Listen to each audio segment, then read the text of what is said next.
ditandatangani pada tanggal 1 September 2021. Baik, selanjutnya akan kami jelaskan apa sebetulnya yang materi yang ada di seleksi P3K tersebut, Bapak Ibu sekalian. Ini sama, baik guru maupun non-guru, tapi nanti ada sedikit perbedaan dari jumlah soal, materi di kompetensi teknis, dan lain sebagainya. Jadi Bapak Ibu sekalian, mungkin sebagai pengantar, seleksi kompetensi P3K berbeda dengan seleksi kompetensi CPNS. Ya. Kalau di seleksi kompetensi CPNS, kita mengenal secara garis besar ada 3 seleksi, yakni seleksi administrasi, kemudian seleksi kompetensi dasar, dan selanjutnya seleksi kompetensi bidang. Sekali lagi, untuk CPNS ada seleksi administrasi, kemudian SKD, dan dilanjutkan SKB. Sedangkan pada seleksi P3K itu hanya ada 2 seleksi, yakni seleksi administrasi dan seleksi kompetensi. Jadi tidak ada lagi SKD dan SKB. Dirangkum dari satu kesatuan yang disebut dengan seleksi kompetensi. Tapi materinya pun juga berbeda dengan SKD dan SKB-nya CPNS. Materi yang di seleksi kompetensi tersebut adalah sebagai berikut. Yang pertama adalah seleksi kompetensi teknis. Yang kedua adalah seleksi kompetensi manajerial, seleksi kompetensi sosiokultural yang ketiga, dan yang keempat wawancara. Dalam hal ini untuk sebagian besar wawancara dilakukan adalah berbasis komputer. Seluruhnya ini berbasis komputer dan dilakukan dalam satu rangkaian waktu, Bapak-Ibu sekalian. Ini yang membedakan dengan seleksi CPNS. Selanjutnya Bapak-Ibu sekalian, terkait dengan materi kompetensi teknis apa saja, itu pada intinya akan berisi penguasaan pengetahuan, keterampilan, sikap, perilaku yang dapat diamati, diukur, dan dikembangkan sesuai dengan jabatan yang dilamar. Jadi intinya harus masing-masing akan menghadapi soal-soal terkait dengan jabatan yang akan dilamar. Sebagai contoh, misalnya guru ahli pertama, maka dia akan dihadapkan oleh soal guru. Kalau secara spesifik terkait dengan guru matematika, maka yang dihadapi adalah soal-soal matematika.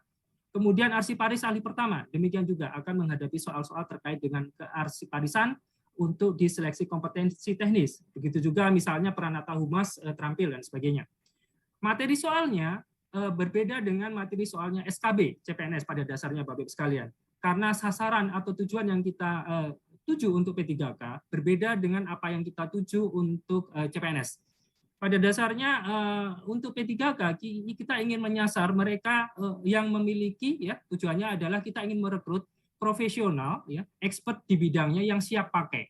Jadi ada 2 kata kunci, profesional dan siap pakai. Oleh karenanya itu, seperti pada waktu pendaftaran dan sebagainya sudah dilakukan persyaratan, pengalaman dan sebagainya, sertifikat dan sebagainya. Itu sudah selesai saya pikir untuk sampai di sini. Dan kemudian secara garis besar saja, secara tegas kami nyatakan bahwa untuk seleksi kompetensi teknis nanti akan berbeda-beda, ya, akan berbeda-beda tergantung dari jabatan yang akan dilamar. Kemudian yang kedua adalah materi soal kompetensi manajerial. Pada kompetensi manajerial akan berisi atau akan menilai penguasaan pengetahuan, keterampilan, dan sikap perilaku dalam berorganisasi yang dapat diamati, diukur, dan dikembangkan terkait dengan integritas, kerjasama, komunikasi, orientasi pada hasil, pelayanan publik, pengembangan diri dan orang lain, mengelola perubahan, dan pengambilan keputusan. 8 poin ini nanti yang akan keluar pada materi soal kompetensi manajerial. Dan ini berlaku sama untuk seluruh jabatan. Baik guru maupun non-guru, P3K akan menghadapi atau mengerjakan soal yang sama. Integritas, kerjasama, komunikasi, orientasi pada hasil, pelayanan publik, pengembangan diri dan orang lain, mengelola perubahan, dan pengambilan keputusan. Baik, selanjutnya materi yang ketiga adalah materi soal kompetensi sosiokultural.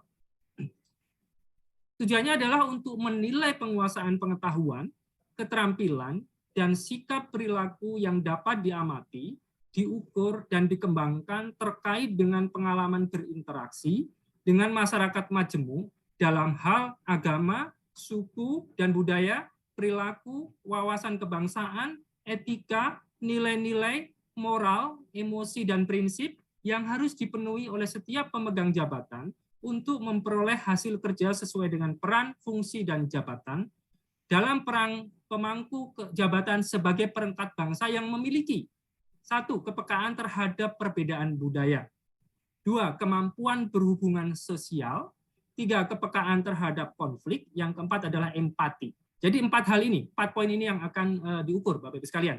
Kepekaan terhadap perbedaan budaya, kemampuan berhubungan sosial, kepekaan terhadap konflik, dan empati. Dan ini sama halnya dengan kompetensi manajerial, seluruh peserta P3K akan menghadapi soal yang sama.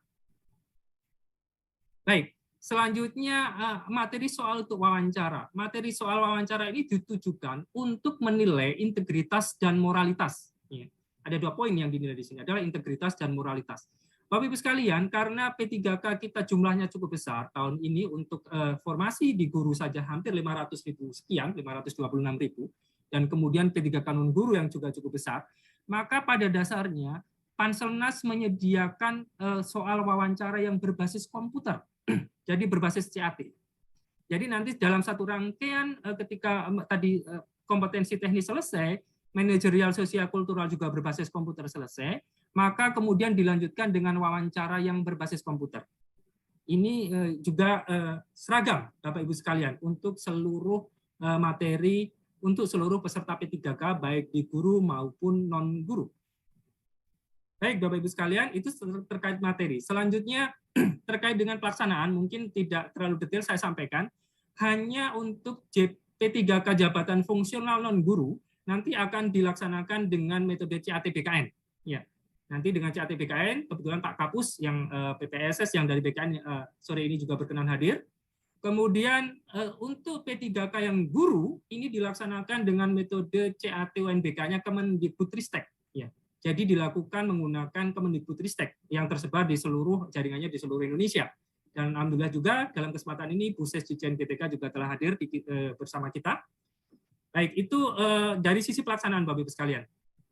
Kemudian terkait dengan nilai ambang batas. Nilai ambang batas ini barangkali yang sudah ditunggu-tunggu. Nilai ambang batas pengadaan, pertama kami sampaikan nilai ambang batas pengadaan P3K untuk JF Guru tahun 2021. Sesuai dengan keputusan Menpan RB nomor 1127 tahun 2021, yang saat ini secara bersamaan sudah kita upload di jdih.menpan.go.id. Nanti linknya kami berikan Bapak Ibu sekalian. Kemudian terkait dengan sebelum masuk ke nilai ambang batas, kami sampaikan berapa durasi, ya, durasi pengerjaan dan jumlah soal, serta bagaimana pengaturan bobot nilainya, Bapak Ibu sekalian. Ini juga penting dipahami. Yang pertama dari ini untuk guru dulu ya, yang untuk guru terlebih dahulu. Yang pertama adalah untuk kompetensi teknis, ya, nanti akan memakan waktu sebanyak 120 menit. 120 menit dengan mengerjakan 100 butir soal. Jadi 100 butir soal dikerjakan 120 menit, kemudian bobot ketika menjawab benar 5, dan ketika salah 0, tidak menjawab juga 0. Ya. Sehingga nilai maksimumnya adalah 500. Ya. Karena 100 butir, kalau benar menjawab 5, menjadi 500. Kemudian yang kedua, ada seleksi kompetensi manajerial dan seleksi kompetensi sosiokultural yang kita satukan rangkaian waktunya menjadi 40 menit. Ya. Jadi untuk guru, kompetensi manajerial dan sosiokultural kita rangkaikan dalam satu rangkaian waktu sepanjang 40 menit dengan mengerjakan 25 butir soal di kompetensi manajerial dan 20 butir soal di kompetensi sosial kultural. Kemudian bagaimana bobot nilainya? Untuk kompetensi manajerial menjawab yang paling sesuai adalah 4, kurang sesuai 3, 2, dan paling tidak sesuai adalah 1. Kemudian kalau tidak menjawab nilainya adalah 0. Itu untuk kompetensi manajerial. Kemudian untuk kompetensi sosial kultural itu gradasinya 5. Jadi menjawab yang paling sesuai adalah 5, kemudian 4, 3, 2, dan paling tidak sesuai adalah 1. Sedangkan tidak menjawab nilainya adalah 0. Sehingga nilai maksimum untuk kompetensi manajerial dan kompetensi sosial kultural ini secara kumulatif adalah 25 dikalikan 4 ditambah 20 kalikan 5. Yaitu 200. Ini nilai maksimumnya Bapak Ibu sekalian. Kemudian selanjutnya terkait dengan wawancara. Wawancara durasinya sepanjang 10 menit Bapak Ibu sekalian. Mengerjakan 10 butir soal. 10 butir soal dikerjakan 10 menit dan gradasinya 4. Menjawab paling sesuai adalah 4, 3, 2, dan validasi adalah 1. Dan tidak menjawab nilainya adalah 0. Sehingga total keseluruhan durasi untuk kompetensi guru, seleksi P3K guru adalah 170 menit dengan mengerjakan 155 butir soal. Atau nilai maksimumnya adalah 740. Dan kami sudah mendapat informasi juga bahwa nanti ada kemungkinan kompetensi manajerial, sosiokultural, dan wawancara dikerjakan terlebih dahulu, baru kemudian mengerjakan kompetensi teknis. Jadi sekali lagi di kompetensi manajerial, sosiokultural, dan wawancara dikerjakan, kemudian barulah masuk ke kompetensi teknis. Nanti barangkali bisa dilihat di Juklak di P3K guru. Baik, ini terkait durasi dan jumlah soal, Bapak-Ibu sekalian. Selanjutnya adalah bagaimana nilai ambang batasnya. Sebelum itu adalah terkait dengan kekhususan untuk waktu, Bapak-Ibu sekalian. Kekhususan waktu untuk penyandang disabilitas sensorik netra. Ya. Jadi sesuai dengan CPNS juga kita lakukan bahwa untuk penyandang disabilitas sensorik netra, kita berikan tambahan waktu. Ya. Jadi untuk kompetensi teknis mendapat tambahan waktu 30 menit, yakni menjadi 150 menit. Kemudian kompetensi manajerial dan kompetensi sosial kultural mendapat tambahan waktu 15 menit menjadi 55 menit. Dan wawancara mendapat tambahan 5 menit menjadi 15 menit. Sehingga total untuk penyandang disabilitas sensorik netra, waktu yang diperlukan adalah 220 menit. Ini berbeda dengan yang kategori umum, yang hanya 170 menit saja. Baik, selanjutnya ini adalah nilai ambang batasnya, Bapak-Ibu sekalian. Nilai ambang batas untuk seleksi kompetensi teknis yang tadi nilai maksimalnya adalah 500, nanti akan disampaikan terlampir di Kemenpan tersebut. Kemudian yang kedua seleksi kompetensi manajerial dan sosiokultural yang nilai maksimumnya 200, nilai ambang batasnya adalah 130. Jadi sekali lagi nilai ambang batas untuk kompetensi manajerial dan sosiokultural itu merupakan nilai kumulatifnya itu adalah 130 dari nilai kumulatif maksimalnya 200. Kemudian yang ketiga untuk wawancara. Untuk wawancara, nilai maksimalnya adalah 40, sedangkan nilai ambang batasnya adalah 24. Gitu. Nah, selanjutnya akan kami sampaikan untuk masing-masing seleksi kompetensi teknis. Seleksi kompetensi teknis ini, karena guru yang diajar itu cukup beragam mata pelajarannya, dan kemudian bentuk jenjang pendidikannya juga beragam dari TK, SD, SMP, dan SMA, kemudian SMK, maka kemudian nilai ambang batasnya adalah sendiri-sendiri.